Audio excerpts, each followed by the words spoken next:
Nós sabemos que Eclesiastes capítulo 3, deixa eu ver se é isso, lá no versículo 14 e 15 de Eclesiastes, capítulo 3, eu sei que tudo quanto Deus faz durará eternamente. Nada se lhe deve acrescentar e nada se lhe deve tirar. E isso faz Deus para que haja temor diante dele. Versículo 15 diz: O que é?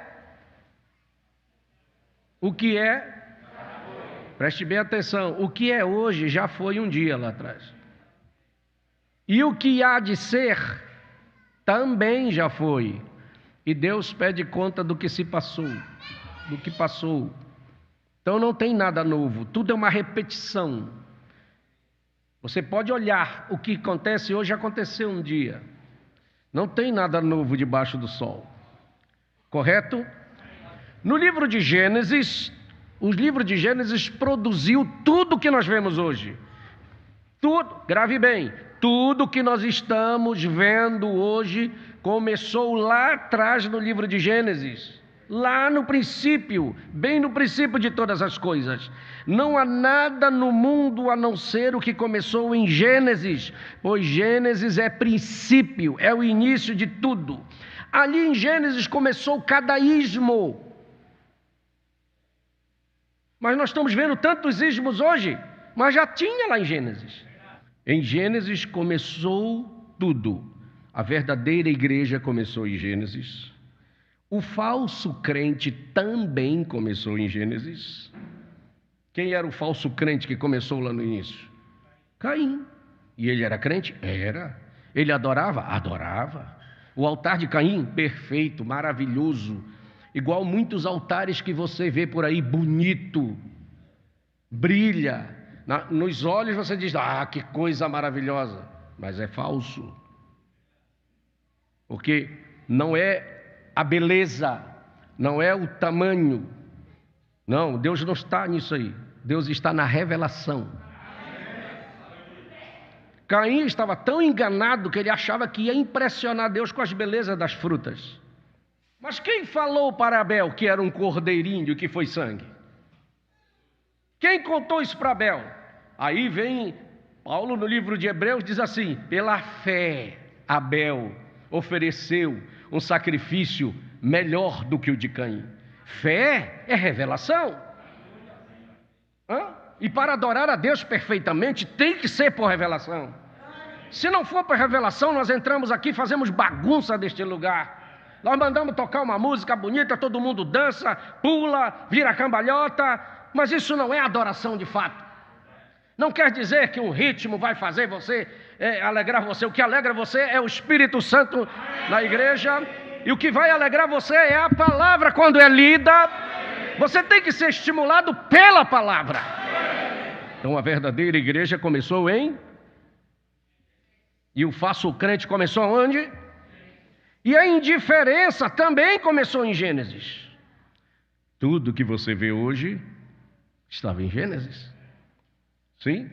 Se você ler Gênesis 6, no tempo de Noé, a humanidade hoje está igualzinho lá. Gênesis 6, versículo 5. E viu o Senhor que a maldade de quem? Do homem se multiplicara sobre a terra. Isso é Gênesis? É Gênesis? Você não está vendo isso aqui fora? Olha o tempo que nós estamos há 6.000 anos depois de Gênesis. Mas olha lá em Gênesis, a maldade naquele tempo se multiplicou sobre a terra. E toda a imaginação dos pensamentos de quem? Dos homens, de seu coração era só má, continuamente. É ou não é nos nossos dias? Você não está vendo isso com os seus olhos? E então arrependeu-se o Senhor de haver feito o homem sobre a terra e pesou-lhe em seu coração. E disse o Senhor: eu destruirei de sobre a terra o homem que criei, desde o homem até o animal, até o réptil, até a ave dos céus, porque me arrependo de quê? De os haver feito. Vamos juntos. Noé, porém, achou graça aos olhos. Era no tempo de Noé? Vamos agora para o que Jesus disse em Lucas 17, versículo 26. E como aconteceu nos dias de Noé, assim será também nos dias do... Espera aí. Quem é esse filho do homem? O que é um filho do homem na Bíblia? Põe aí, tira esse versículo e coloca, tem que fazer isso. Ezequiel capítulo 2, versículo 1. Vamos ver na Bíblia. Eu gosto de falar e provar com a Bíblia. Hoje você vai sair daqui catedrático. Ezequiel falando, e disse-me, quem? Deus, filho,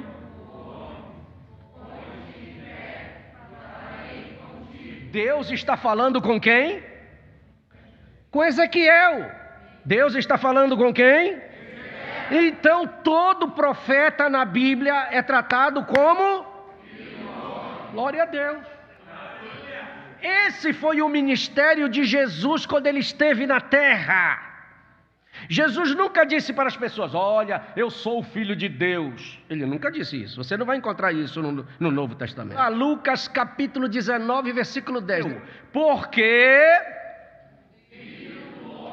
veio... Quem é esse filho do homem? Esse é Jesus. Aí você pergunta, mas por que Jesus era filho do homem? Porque Jesus tinha que vir cumprindo as Escrituras. Tudo que a Escritura falava no Velho Testamento se cumpriu nele. Amém? Que Escritura ele estava cumprindo quando ele estava na terra? É de Deuteronômio capítulo 18, versículo 15. Quem falou dele foi o profeta Moisés, dizendo assim, o Senhor teu Deus, falando para Israel, o Senhor teu Deus te despertará um profeta do meio de ti e de teus irmãos como eu, a ele ouvireis. De quem ele estava falando? Jesus. O Filho do Homem na Bíblia é um? Graças te dou, Senhor. O ministério de Jesus, há 2000 anos atrás, foi um ministério de profeta. Quando Jesus chegou, a religião não estava bagunçada? Não tinha o ismo dos fariseus? Não tinha o ismo dos saduceus? Não tinha o ismo dos herodianos? Não tinha o ismo dos zelotes? Estava tudo fora. Como é que Deus vai consertar? Através de um...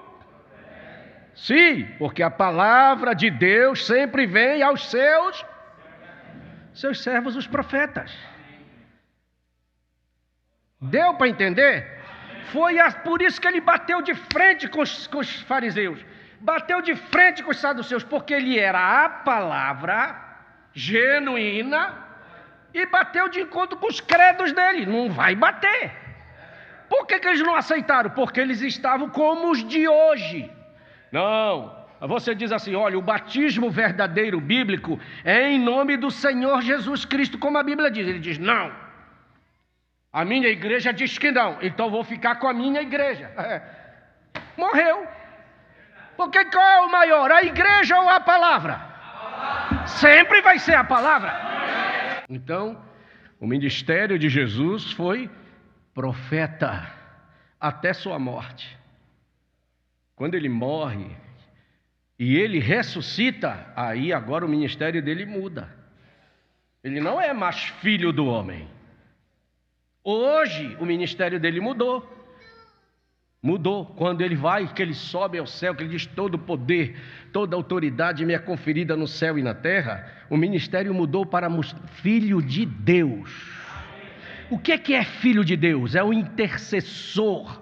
É o que está em teu favor, é a intercessão que aquele diácono viu, Estevão, viu diante de Deus, que as pessoas pensam que é dois, não, é só o sacrifício que está lá, a representação. Jesus não podia assumir, porque ainda está sobre ele toda a responsabilidade, o nome é dele, Jesus.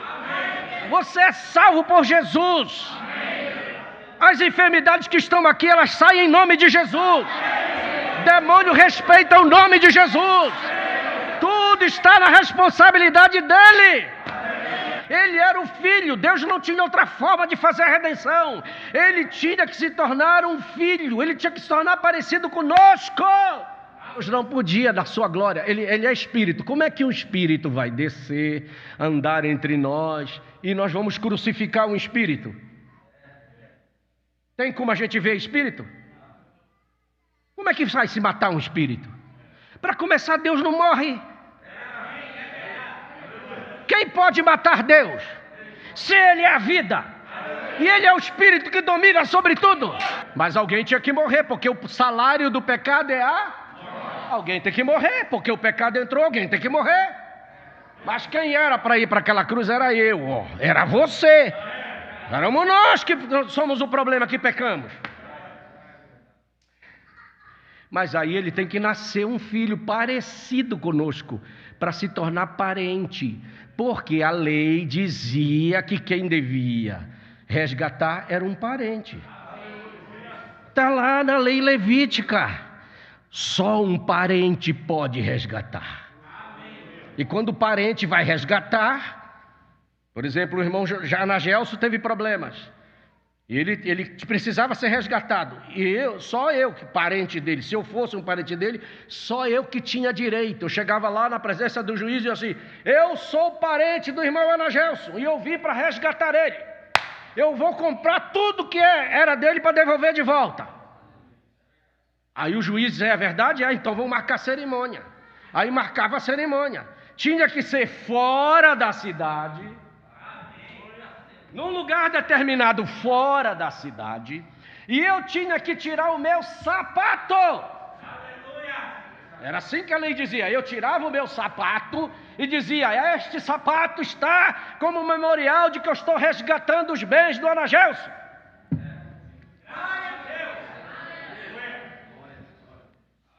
E aí eu resgatava tudo e devolvia para ele, comprava. Quando Jesus chegou para resgatar os meus bens e os teus, que o diabo tinha roubado, o diabo, como é esperto, chegou lá na tentação e disse assim: olha, na última tentação, olha a jogada dele. Por isso que eu digo que esse diabo é sujo, gente. A gente tem que ter revelação para vencer dele. Disse assim: olha, Jesus, é o seguinte, eu vou te levar em cima do monte e vou te mostrar todos os reinos do mundo. Por que ele fez isso? Olha, está vendo todos os reinos do mundo? Disse assim: tudo isso eu te dou, porque ele estava no poder dele mesmo. Ele tinha roubado. Tudo isso eu te dou, só basta que o Senhor se proste e me adore. Vamos dizer que Jesus aceitasse aquela jogada do diabo. Mas como o diabo é sujo, não sabe fazer negócio bom, porque tudo quanto é negócio torto é ele que faz, ele podia requerer de volta a hora que ele quisesse. Podia ou não podia? Porque ele está fazendo uma jogada ali. Jesus disse: não, eu não quero. Rejeitou. Por quê? Porque Jesus não queria fazer negócio com o diabo dado, ele queria comprar. Por isso que quando chega no último dia da sua vinda, amém? Da sua vida aqui na terra, você sabe que ele carregou a sua cruz, ele caiu, contrataram o Cirineu, Simão, para ajudá-lo, ele pegou a cruz de volta, e para onde ele foi com a cruz? Ele passou pela porta? Vocês estão me entendendo?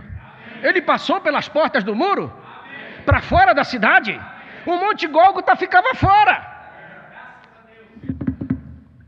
Você não acha que ele estava cumprindo a Escritura? Não podia ser dentro de Jerusalém. O diabo tentou fazer ele cair lá dentro do muro para ele não ir lá fora. Mas graças a Deus que ele ainda encontrou forças para pegar a sua cruz e passar para fora, para cumprir a Escritura. Quando chegou lá fora, ele não tirou só o sapato. Tiraram toda a roupa dele. A lei exigia que tirasse só o calçado. Mas o diabo foi lá e arrancou toda a roupa dele, não deixou nenhuma. Quando você vê um Jesus na cruz só com aquela tanguinha que coloca nele aqui, aquilo foi a Igreja Católica que colocou. Mas o verdadeiro deixaram ele nu, em pelo, naquela cruz. Para mostrar, aquilo foi a fúria de Satanás, para mostrar as vergonhas dele para o mundo inteiro. Eu estou falando palavras de que o nosso profeta diz. Você está me entendendo? Ele não tirou só o sapato, tiraram toda a roupa dele, mas ele fez o sacrifício até o final. Ali ele comprou a minha alma, que não custou prata, diz Pedro, não custou ouro, não custou pedras preciosas, porque não tinha prata nem ouro para comprar, só a minha, eu estou falando só a minha, nem só a sua, porque vale muito mais do que 10.000 mundos.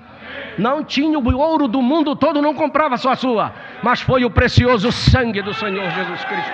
O precioso sangue do Senhor Jesus Cristo. Então deixa eu acabar de explicar ali para a gente poder entender bem. Hoje Jesus já não é mais o filho do homem. Hoje ele é filho de aquele que está intercedendo. Esse ministério de filho de Deus vai até a volta de Jesus. Passa ali pela grande tribulação. E quando se estabeleceu o milênio, ele muda de ministério de novo para filho de... porque ele sentará para reinar nesta terra no trono de Davi, seu pai. E como aconteceu nos dias de Noé, assim será também nos dias do... Mas o que é ministério do Filho do Homem? É o ministério de... Mas Jesus não está mais no ministério de profeta. Ele está no ministério de Filho de Deus, intercessor. Então não há confusão nisso. É porque no fim das eras, para cumprir Malaquias 4, 5 e 6, para cumprir Mateus 17, versículo 10 e 11, que o próprio Senhor Jesus disse, e os seus discípulos o interrogaram dizendo, por que dizem então os escribas que é mistério, quer dizer, que é necessário que Elias venha primeiro? Jesus respondeu, vamos lá, e Jesus respondendo disse-lhes,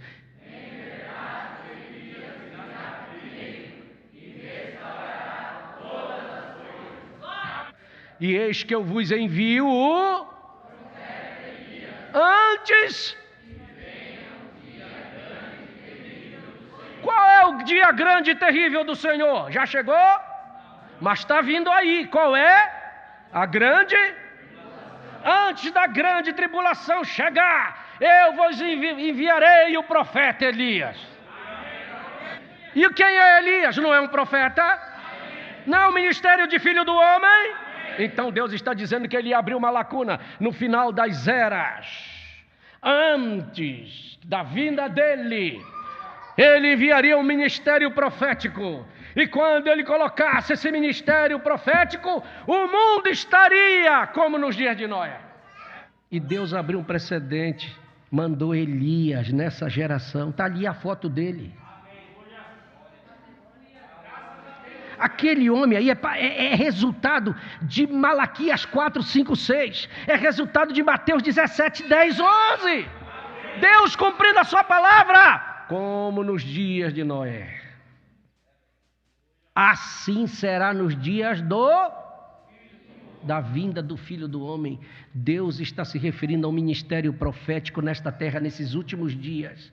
E você vê, o ministério profético se manifestou numa mensagem nesses últimos dias. Deus de novo nessa geração, que estava no corpo daquele homem, para encontrar com os filhos de Abraão que estavam aqui, ó.